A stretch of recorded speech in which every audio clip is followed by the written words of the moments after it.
कांसीराम जी का नारा था, जिसकी जितनी संख्या भारी उसकी उतनी भागीदारी। सुप्रीम कोर्ट के जजेस में कितने पिछड़े समाज से हैं, कितने दलित समाज से हैं, कितने आदिवासी समाज से हैं, कितने समाज के वंचित तबके से आते हैं, उनकी भागीदारी बिल्कुल शून्य है। कि देश के जिला न्यायालयों में 5 करोड़ केसेस पेंडिंग पड़े हुए हैं। देश के हाई कोर्ट्स के अंदर 60 से 65 लाख केसेस पेंडिंग पड़े हुए हैं। सुप्रीम कोर्ट के अंदर 96,000 केसेस पेंडिंग पड़े हुए हैं।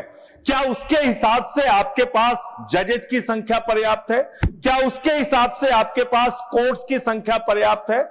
मान्यवर, जिस तरह से देश में अपराधों की संख्या बढ़ रही है, हत्या, लूट, बलात्कार, जमीनों पे कब्जा करने की घटनाएं बढ़ रही हैं, उसी प्रकार से जजों की भी संख्या बढ़नी चाहिए और कोर्ट्स की भी संख्या बढ़नी चाहिए, कोर्ट रूम की हालत भी सुधरनी चाहिए।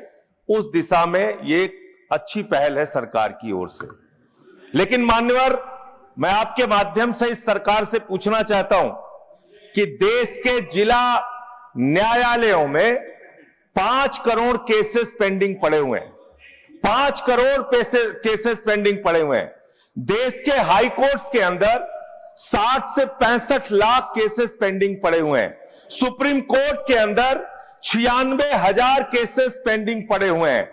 क्या उसके हिसाब से आपके पास जजेज की संख्या पर्याप्त है? क्या उसके हिसाब से आपके पास कोर्ट्स की संख्या पर्याप्त है?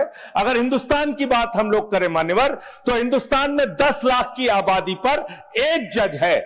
विधि आयोग की रिपोर्ट के हिसाब से, और बार बार आपसे अनुरोध किया गया है कि 10 लाख की आबादी पर कम से कम 50 जजों की नियुक्ति आप कीजिए। निश्चित रूप से आप 33 की संख्या बढ़ाकर 37 सुप्रीम कोर्ट में कर रहे हैं, अच्छी बात है, लेकिन इसके साथ साथ आपको कोर्ट्स की भी संख्या देश में बढ़ानी पड़ेगी। और जो आज आबादी के मुताबिक जजों की संख्या है हर स्तर पे, उसको भी आपको बढ़ाना पड़ेगा।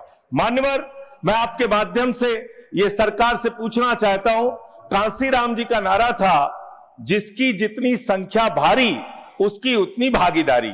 आज मैं बड़ी विनम्रता पूर्वक आपसे पूछना चाहता हूं, सुप्रीम कोर्ट के जजेस में कितने पिछड़े समाज से हैं, कितने दलित समाज से हैं, कितने आदिवासी समाज से हैं, कितने समाज के वंचित तबके से आते हैं? नहीं मान्यवर, उनकी भागीदारी बिल्कुल शून्य है। इसलिए न्याय अगर आप करना चाहते हैं, आज न्यायपालिका हो, कार्यपालिका हो, विधायिका हो, पत्रकारिता हो, सब में बराबर का प्रतिनिधित्व समाज के वंचित, शोषित, पिछड़े, दलित, आदिवासी तबके को देना होगा। इसके साथ साथ मैं अनुरोध यह भी सरकार से करना चाहता हूं, न्याय की स्थापना तब होती है जब ऊपर से लेकर नीचे तक न्याय करता हुआ दिखे। लेकिन बड़े अफसोस की बात है, 15 साल की बच्ची से प्रधानमंत्री लड़ेंगे तो कैसे न्याय होगा? सर, मुझे अपनी बात खत्म करनी है, मेरा समय बचा है, समय बचा है। मैं कह रहा हूं, बिल पर खत्म कर, बिल पे ही बोल रहा हूं सर, बिल पे ही बोल रहा हूं, इतनी देर तक बिल पे बोला। सर, मेरा अनुरोध ये है कि सरकार ऊपर से लेके नीचे तक न्याय करती हुई दिखे। 15 साल की बच्ची से प्रधानमंत्री बहुत ही दुर्भाग्यपूर्ण है। 15 साल की बच्ची को